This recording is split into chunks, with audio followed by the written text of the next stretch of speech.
Ladies and gentlemen, boys and girls, I'm the king. Welcome back to the channel. I'm gonna be quick with this. Look at what you guys are seeing on screen right now. I literally was just on a call with Linksy chilling and I was sent this. I quickly clicked on the link. This is now taken down, but you know, we still got our hands on this. The new Survivor has been leaked. There has been a slip up and we now have access to who the new Survivor is. So first of all, this is confirming that Pinhead is not coming. It is definitely not Pinhead. As you can see, this is a completely original character. 100% original. This was actually created on the 13th and it was meant to be live in tomorrow or the coming days. And sadly, someone accidentally flipped the switch and put it public. So as you can see right over here, we have our beautiful new Survivor, who is confirmed to be a girl. So I know that was something that a lot of people were curious about, and her name is Zarina Kassir. I hope I said that right. But we actually have a lot with her. We have lore with her.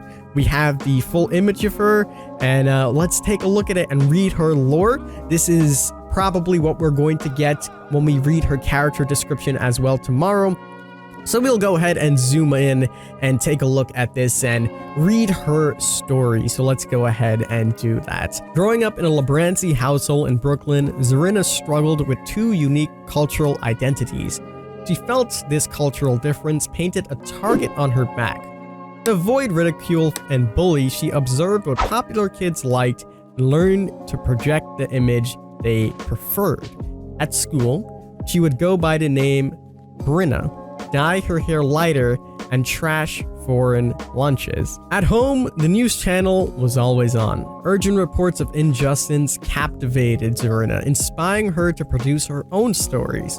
When she was a teenager, she embraced her real name and roots and borrowed her father's digital camera to interview members of her community in Bay Ridge. By posting her content online, she slowly built a loyal following.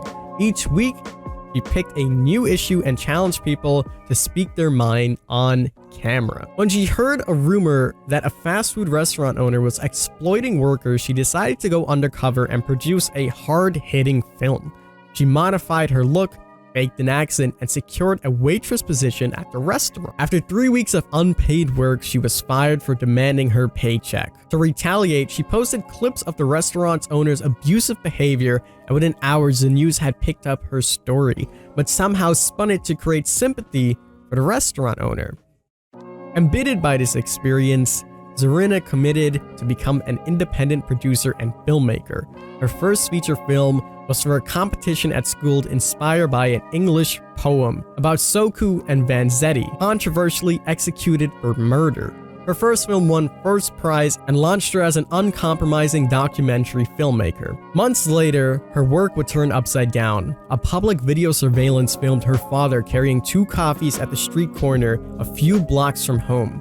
A tall, hooded man stood behind him. The man shouted something at her father, who took a step back, startled. Suddenly and unexpectedly, the man pushed him to the street as a car sped by. His death sent a shockwave of anger and pain that left Zarina in pieces.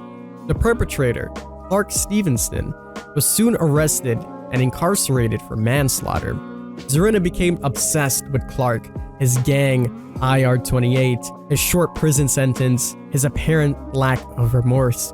A year went by and she had uncovered enough about Clark to shed more light on his crime. With the last of her inheritance, she bought a new camera and a plane ticket to Nebraska and bribed the warden of Hellshire Penitentiary to let her interview Clark.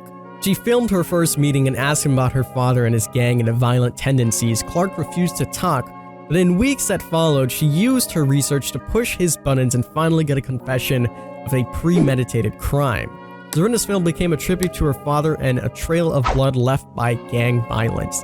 When the news finally picked up the story, it was because the film had gained international acclaim. Some inmates contacted her when they heard about the documentary. Most of them shared eccentric anecdotes in hopes of being filmed, but one story stood out from the rest.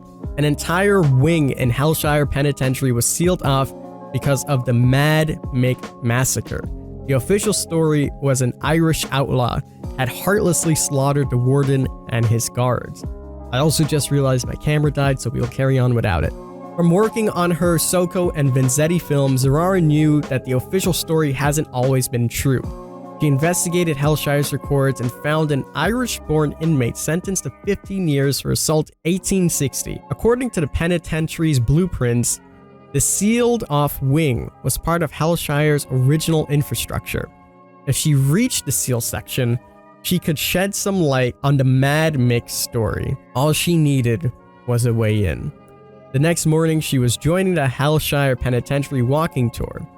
She blended in the crowd of jet-lagged tourists and veered off when they headed toward the kitchen.